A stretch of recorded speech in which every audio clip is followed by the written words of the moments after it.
year is 2011. Over the last 20 years, everyone from Ridley Scott to Martin Scorsese tried and failed to adapt Cormac McCarthy's beloved novel, Blood Meridian, to the silver screen. One man holds the rights to the book, producer Scott Rudin, and a young James Franco somehow managed to strike a deal to secure the rights to direct a Meridian film. Hopes were high. It seemed like after 20 long years of collapsed attempts, the book might finally make its way to the silver screen. But alas, just like everyone who came before him, Franco's attempt was doomed to fail. But let's back up a second.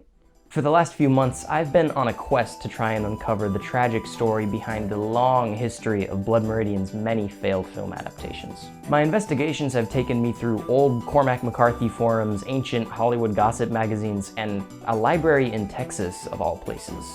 But now I've emerged on the other side and I've managed to piece together this bit of cursed film history, but I didn't do it alone. So now I would like to introduce you all to Ben from Benjamin August Literature. He's a fellow YouTuber and Cormac McCarthy enthusiast, and I can't think of anyone who could do a better job of introducing you all to Blood Meridian, the unfilmable movie.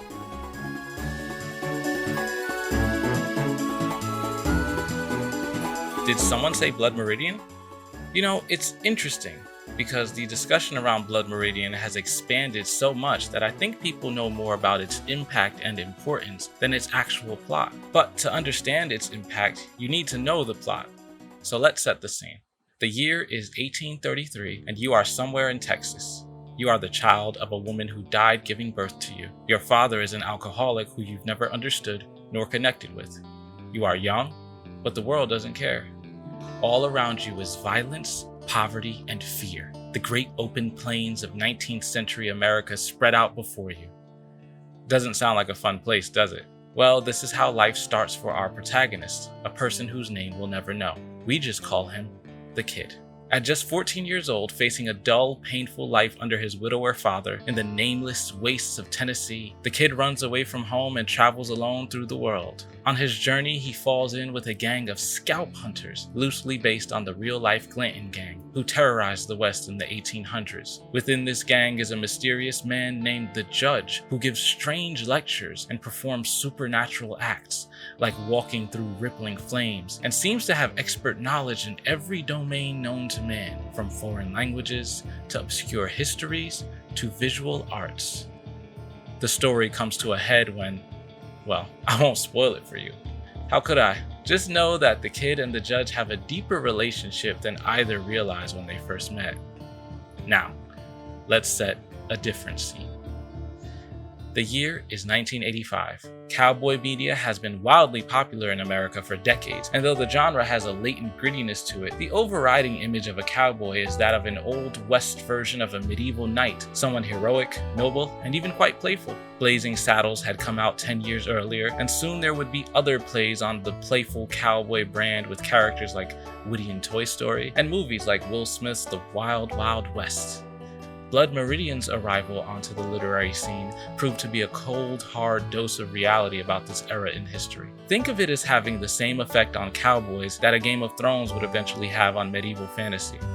Just as modern medieval media cannot escape presenting some of the more vicious aspects of 13th century life thanks to George R.R. Martin, modern Western stories too seem to be incapable of ignoring the influence of Blood Meridian. Though it's now considered one of the greatest American novels, it originally had somewhat mixed reviews. There are a lot of valid old criticisms of McCarthy's representations of humanity in his book, and I'm sure you can imagine why, even if you haven't read it. Instead of the triumphant, gleaming image of life in the West as an adventure, you're dropped into a dingy, sweaty, backwards world. The protagonist is an orphan who runs away from home and joins a gang of people who murder Native Americans. Kind of hard to imagine anyone in the book saying, "Howdy, y'all," and you can see that in the stories influenced by it. Watch The Revenant, True Grit, or honestly any modern Western story, and you will see some incredibly heinous, cold acts undertaken by people seemingly incapable of empathy.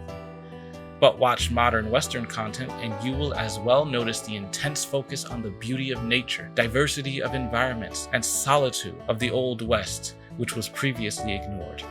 Where we once saw only vast canyons and sandy hills, we now see snowy peaks and lush flower fields. Thank Blood Meridian for that. Now that you're caught up, I'm going to pass this right back over But if you're interested in learning more about Blood Meridian, I have a video explaining the whole story on my channel. See you there. Once again, I want to give a huge thanks to Ben, and also I really want to remind you all, please go check out that video. It was a huge lifesaver to me the first time I read Blood Meridian. So if you're interested, be sure to check it out. Now, why was it so hard to turn Blood Meridian into a movie? I mean, pretty much every other great American novel has been filmified, for better or for worse. So how has Blood Meridian managed to avoid adaptation all these years? Well, as we're about to find out, it certainly wasn't for lack of trying. Since its release in 1985, it felt like people were just waiting for someone to come along and turn Blood Meridian into a film. The novel's grim content and gripping prose felt like they'd be right at home on the movie screen. In fact, in an earlier review of Blood Meridian for the New York Times, Karen James writes about scenes in the book that felt like they might have come off a movie screen. And James wasn't the only one who noticed the filmic qualities of Blood Meridian. Only 7 years after its release, one man managed to capture the rights to a film adaptation of the book. This man will become a very important character in our story. Prolific producer Scott Rudin is no stranger to westerns, nor to Cormac McCarthy. You've probably seen his work in True Grit in 2010 and No Country for Old Men earlier in 2007. But before either of these, when all he had to his name were an Addams Family movie and a couple of documentaries, Rudin managed to secure the rights to a film adaptation of Blood Meridian. The details of how or why this deal went down remain unknown, but this singular interaction between Rudin and McCarthy might just be the most important event in this entire saga. With the film rights in hand, Rudin is sort of like the Nick Fury of our story, setting out to put together a team capable of bringing Blood Meridian to the silver screen. And the first member of Rudin's adaptation Avengers was screenwriter Steve Tesich, who started work on his script for Blood Meridian in 1995. And here's where things get interesting. You see, Tesich passed away in 1996, only a year after finishing his screenplay for Blood Meridian. Certainly not the auspicious omen that Rudin was hoping for. This grave omen turned out to be correct, as sometime between 1995, when Tesich finished his original screenplay, and 2004, when a new adaptation began, Rudin's original project collapsed, leaving behind very little in the way of artifacts or explanations as to what might have went wrong. Through all my research, I was unable to find a concrete reason why Rudin's original attempt fell through, meaning it could be any number of reasons. Unfortunately, we'll never know for sure, but it does leave you wondering, what would the original Blood Meridian have looked like if it reached completion? Unfortunately, Tesich's original screenplay doesn't seem to be available anywhere online. Thankfully, we can glean some information from Stacy Peebles' Cormac McCarthy and Performance, Stage, Page, and Screen, a book dedicated to McCarthy adaptations. Peebles' writing reports that Tesich's screenplay was cosmic in scale, with the opening scene being an outer space view of a meteor shower. She also reports that these massive overhead shots were a recurring motif in the screenplay to emphasize the vastness of the world. And these details actually illuminate one of the first major roadblocks in the way of making a Blood Meridian film: Cormac McCarthy's dense, unforgiving prose. Many fans of the novel will tell you that the text of Blood Meridian is half the intrigue of the book. The writing features page-long sentences and minimal punctuation, which leads to descriptions of landscapes that feel more at home in the Old Testament than a Western novel. For example, one passage reads, "They passed through a highland meadow carpeted with wildflowers, acres of golden groundsel and zinnia and deep purple gentian and wild vines of blue morning glory, and a vast plain of varied small blooms reaching onward like a gingham print to the farthest serried rimlands blue with haze, and the adamantine ranges rising out of nothing like the backs of sea beasts in a Devonian dawn." That was one sentence, and there are plenty twice as long throughout the rest of the book. While many describe this prose as cinematic, it might just be too cinematic for cinema. Some would argue that merely just attempting to adapt Meridian into a movie will always fall short, since no matter how grand the visuals are, they'll never quite match the images we can conjure in our mind while reading Cormac McCarthy's prose. And from what we can tell, Tesich was making painstaking efforts to preserve that prose in his screenplay. But reading a screenplay is one thing, and whether or not Rudin would actually be able to pull it off on screen is an entirely different story. And so, Tesich's screenplay becomes the first in a long, long tradition of failed adaptations of Blood Meridian. Shrouded in mystery, the details of this first Promethean attempt remain relatively unknown. And maybe it's better that way. After all, Tessich's screenplay is the stuff of legends now. It's the mark of a tradition that points to a long and varied history of scripts that never saw the light of day. It's the threshold to the tradition of one of filmmaking's most daunting and unforgiving tasks. But despite the inauspicious start, Rudin was determined to make it work. Seeking a new team of filmmakers, Rudin sought out a director brave enough to take another stab at the adaptation. Almost 10 years after the Tessich screenplay fell through, Rudin finally succeeded in completing his second Blood Meridian task force. Director Ridley Scott was fresh off of his work in Black Hawk 1 in 2001 and Matchstick Men, which released earlier that year. Scott was a longtime Cormac McCarthy fan, so he was happy to direct Blood Meridian when Rudin approached him about the project. However, with almost 8 years having passed since the completion of Tessich's screenplay, the team needed a more modern writer to work with. And so, William Monahan, a longtime partner of Ridley Scott, who's best known for his work on The Departed, started working on his screenplay, which was finished later that year. Where Tessich's screenplay seeked to preserve the cosmic scale and scriptural prose of McCarthy's novel, Monahan's Blood Meridian sought to capture the violence of the book in all its gritty detail. In fact, in an interview, Ridley Scott even claimed that his version of Blood Meridian would have been so violent it would have had to be rated XX. And where Tessich's screenplay is unavailable online, I did manage to find a copy of Monahan's screenplay floating around in an old Cormac McCarthy fan forum. Now, granted, the screenplay itself is uncredited. The title and author have both been redacted. However, based on information that Monahan's revealed about his screenplay, I'm reasonably confident that the one I have is the same one that Monahan wrote for Ridley Scott's Blood Meridian. As for my opinion on it, I think it's pretty good. It's difficult to adapt such a gruesome and prose-heavy book, but I think Monahan's screenplay does a serviceable job at translating a lot of the core elements to the screen. And that's what jumps out to me most about Monahan's script. It's very much a movie-fied version of Blood Meridian, eschewing the subtle, oftentimes ambiguous details and characterization of the novel. Monahan's script instead distills the characters into more straightforward archetypal forms. The kid, for example, is a clear-cut protagonist in Monahan's script. Whereas in the novel, the kid gladly takes part in the Glanton Gang's violence, in the film, he's almost heroic by contrast. In Monahan's Blood Meridian, the kid unequivocally refuses to take part in the actual scalping of the Native Americans. He sort of gives off a good person stuck in a bad situation kind of vibe, which is interesting, but it's most certainly a departure from the kid we know from the novel. On the other end of the spectrum, the judge is translated from his almost indescribable malevolent presence of the novel into a much more corporeal villain figure. He maintains his eccentric appearance and personality from the novel, but he's much more overt from the start about his villainous intentions. Monahan also throws out the judge's famous, elaborate vocabulary from the novel in favor of a more standard Western slang, which leads to some admittedly awkward lines. At one point, the judge throws ambiguity out the window altogether and says, "That's French for I'll kill you," as if there was any droplet of mystery as to what his intentions with the kid were. Again, it's not necessarily bad, but it's definitely different from what's portrayed in the novel. And then there's the script's ending. I don't want to spoil anything for you, but one of the most beloved aspects of Blood Meridian is its ambiguous, grim ending.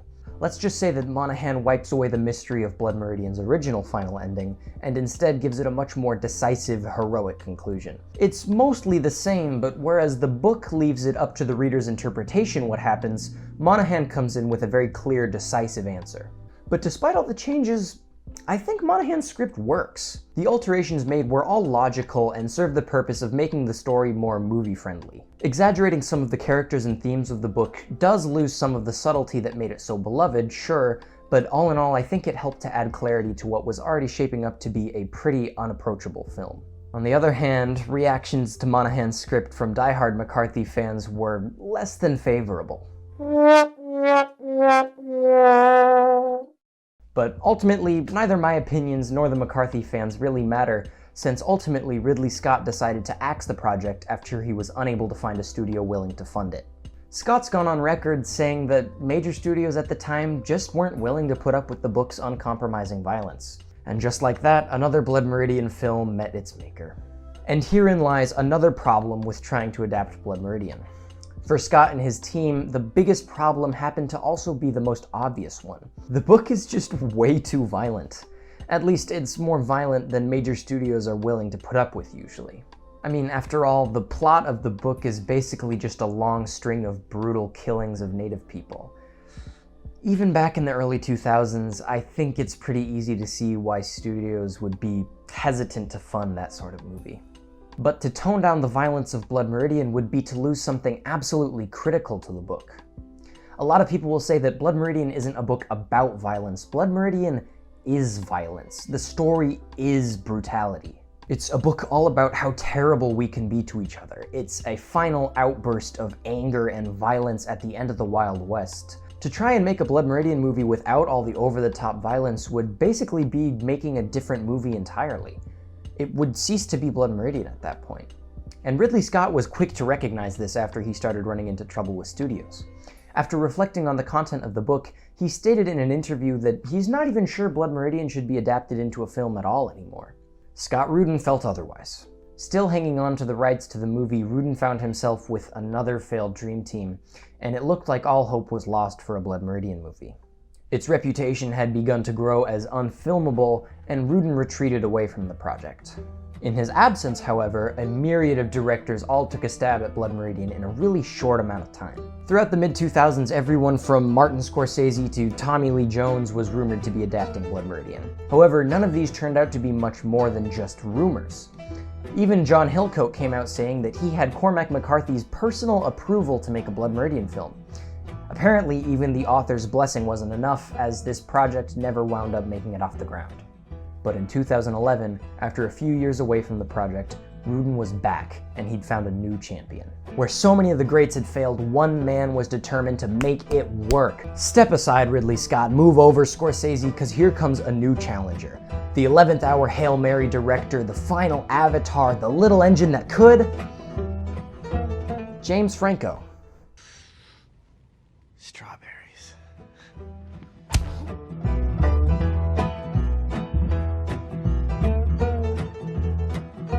Okay, so full clarity, yes, I'm wearing a third shirt this video. It's hot, okay? I don't tell you how to live your life, so, leave me alone. But also, this is my absolute favorite part of the story, and it's just because of how goofy it is. I mean, James Franco? Really? Rudin looked at all the directors out there, and he settled on Harry Osborn from Spider-Man. It's just kind of funny, right? Like, James Franco is his go-to pick to direct one of the most intimidating, well-respected novels of the 20th century. But before this turns into an all-out James Franco roast session, it's time to break down the final act of the story. Bear with me, because we're about to get into some good old-fashioned Hollywood gossip.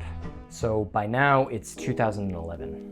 Ridley Scott's Blood Meridian would have came out 2 years ago now had it not fallen apart. And in 2011, James Franco was doing pretty well for himself.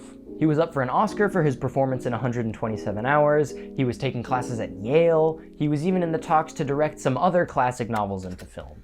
Meanwhile, Rudin had been out of the Blood Meridian game for some time at this point. In 2011, he was working on some Broadway productions, as well as a new film titled While We're Young, working with director Noah Baumbach. But you see, James Franco is a huge Cormac McCarthy fan. He's said it multiple times in interviews, and he's written more than one piece for Vice about how badly he wants to direct Blood Meridian. But as we should know, Rudin has been hanging on to the rights for over a decade at this point, and he still showed no signs of giving them up. So, in classic Hollywood fashion, they struck a deal. Franco would act in Rudin's new movie While We're Young, and in return, Rudin would let Franco direct Blood Meridian. It seemed like everybody got what they wanted out of the deal, and so when the news came out about it in 2011, it felt like we might actually see it happen this time. Heck, Franco even got so far into his project that he shot 25 minutes of test reel for the film. But of course, like everything else, Franco's Blood Meridian project also came crumbling down in a perfect storm. But everything seemed to be set up so perfectly this time. There was no trouble with studios, the screenplay was going fine. What went wrong now? Well, it's kinda complicated. So you remember how I said in 2011 that James Franco was doing well? Well, yeah, he was doing really well. So well that they asked him to host the 2011 Oscars in addition to being a nominee. Now, with all the success, Franco was starting to spread himself a little bit thin. Keep in mind, he was not only nominated for an Oscar, but also hosting the Oscars, taking college classes, directing little indie films, making commercials, all while trying to write his own Blood Meridian script. It was a lot. Inevitably, it all just became too much. James Franco's performance with Anne Hathaway goes down as one of the worst Oscars hostings of all time, and under all this pressure, Franco dropped Rudin's project while we're young. Needless to say, Rudin was not happy about this. He instantly yoinked away James Franco's Blood Meridian rights, and the relationship between the two was irreversibly damaged. Franco tried to cover his losses with another McCarthy movie, Child of God, but it was received poorly by critics and fans alike, and Franco's dreams of directing Blood Meridian came to an unceremonious, chaotic end. This story left behind the most artifacts, but that's mainly just because it was the most recent. For years, Franco had his 25-minute test reel posted on Vice, but somewhere in the last 2 years or so, he took it down for reasons that remain unknown. I was able to track down folks online who claimed to have it, but I had no luck actually getting it from them. So if any of you out there know where this test reel is or have a copy of it, please let me know. I am dying to see it. Regardless, I have seen a few shots from it in the form of thumbnails, and it looks interesting, to say the least. The short, according to Franco, was shot on an incredibly low budget. In fact, it was paid for all by his agent out of her own pocket, bless her heart. And those who've seen the reel say that it's definitely not good. The general consensus seems to be that between the way the test reel came out and Franco's performance in Child of God, it's probably for the best that Franco's Blood Meridian never saw the light of day. Now, fast forward 5 years to 2016. After his initial crushing defeat at the hands of Rudin, Franco was back with a vengeance. He was determined at this point to make Blood Meridian one way or another. He even managed to rope in Russell Crowe to the project, for some reason. It's unclear what Crowe's role would have been in the finished project, but his name was definitely attached. In May of 2016, a series of press releases came out claiming that James Franco and Russell Crowe, seemingly out of nowhere, were working on a new adaptation of Blood Meridian. If you're wondering where Rudin was involved in all of this, so was he. This turned into the final duel. A confrontation between friends turned to enemies. Franco versus Rudin. Indie filmmaker versus right holder. This was it. If Franco managed to get away with this, he'd be home free and Blood Meridian might actually reach the silver screen. But if Rudin was quick enough on the draw, Franco's hopes would be crushed once and for all, and he would have no chance of recovery. And so, on the fateful night of May 5th, 2016, merely hours after announcing his new project, Franco's Blood Meridian was shelved, with Rudin unequivocally refusing to give up the rights. And this is sort of where the trail runs cold. There haven't been any serious rumors of another Blood Meridian adaptation since this great fiasco between Franco and Rudin. Maybe there's no directors brave enough to try and get a hold of the rights. But while the facts of the story die off here, the tale itself is always growing. New details about previous renditions of the film emerge, artifacts and screenplays find their way online, and the circle of Blood Meridian life ultimately continues. In fact, my own relationship with this story isn't quite over yet. I recently managed to find the tested screenplay that was unavailable online, located in a library in Texas, of all places. So after a series of trips to my local libraries and some awkward phone calls with the amazingly helpful librarians at the Texas State University, I managed to place an order on the physical copy of Tessich's original screenplay that started it all. I am so excited to dig into this, and it looks like for me, the fun with Blood Meridian is only beginning. And I'm not the only one who's excited for the future. Despite all the failed attempts at Blood Meridian, there are fans out there who still hold out hope. In spite of its ugly track record and lackluster test reels, many Cormac McCarthy fans still believe there's a place in the future for a Blood Meridian movie. Given the many failures in adapting the book into a film, some fans are pivoting their hope towards a Blood Meridian miniseries or a Blood Meridian TV show. I, for one, think it'd work great as an HBO limited series, maybe directed by the Coen brothers, but that's just wishful thinking at this point. Heck, even James Franco hasn't entirely given up hope yet. Most of the information for Blood Meridian comes from My Confession, an autobiography from one of the members of the real-life Glancing Gang. And for Franco, this just might be the key to getting around Rudin for the rights.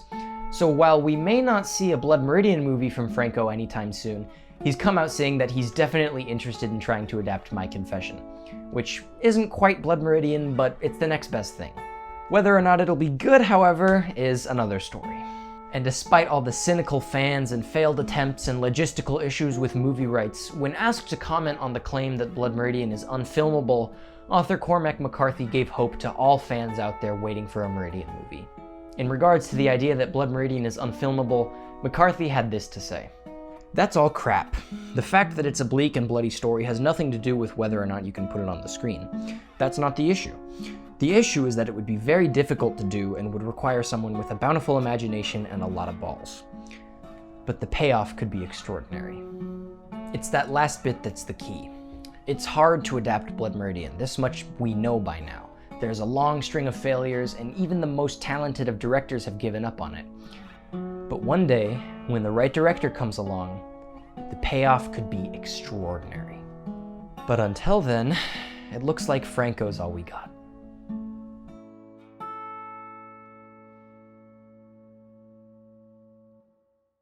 I hope you all really enjoyed this video essay. Thank you so much for watching. This was my first time using the camera. I hope it wasn't weird. I hope it added something. It was certainly a lot of fun to try out. Maybe I'll do this more going forward, depending on if you guys like it or not, or how it turns out. I don't know.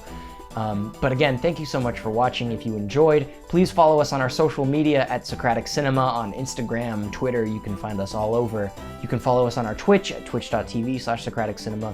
If you feel like supporting the channel and helping us make more of these video essays and podcasts, please check out our Patreon at patreon.com/Socratic Cinema.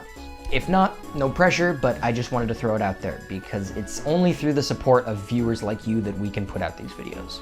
In fact, this video wouldn't have been possible without wonderful patrons like Samuel Copeland, Lisa DeLisio, Peter DeLisio, Rachel DeLisio, John DeLisio, Jeanette Clark, Heather and Michael Clark, Ethan Rudder, and Mariah Helm. So a huge shout out to all of our patrons. Oh, and before I forget, an enormous thank you to Benjamin from Benjamin August Literature. This was our first really collab that we've done, and it was so much fun. I had a great time working with him. He's a wonderful guy, and his content is top-notch. He's seriously like the guy on YouTube for Blood Meridian and Cormac McCarthy stuff. So if you're interested, or if you've read the book and were like, what the heck did I just read? Go consider checking out Benjamin August Literature's channel and subscribe. It'll be really worth it. That's all. Thank you again so much for watching, and I will see you next month. Bye.